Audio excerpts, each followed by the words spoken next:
Le début de l'année 2025 est marqué par un changement majeur pour la solidarité internationale avec le gel de l'aide américaine. Pourquoi c'est aussi marquant, important? Parce que tout simplement, les fonds américains représentaient 47% du financement de l'aide humanitaire à l'échelle mondiale.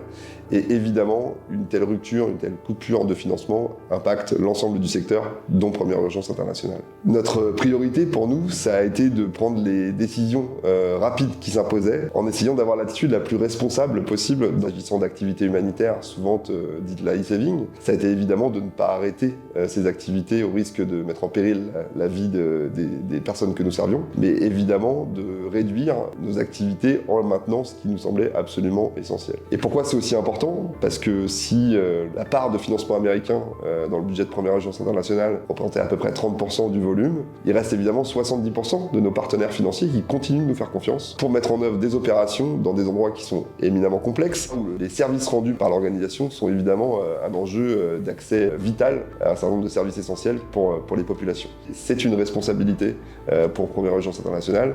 C'est ce que nos équipes font avec une agilité qui est absolument remarquable, qui démontre finalement ce qui fait le propre des humanitaires, c'est d'adresser la complexité pour la surmonter. Dès lors, dans ce contexte de crise majeure, réaffirmer des valeurs de solidarité internationale, c'est une nécessité. Plus que jamais, on voit la nécessité de pouvoir agir, réagir de manière indépendante. Ce qui nous concerne, c'est avant tout la satisfaction des services essentiels des populations les plus fragiles.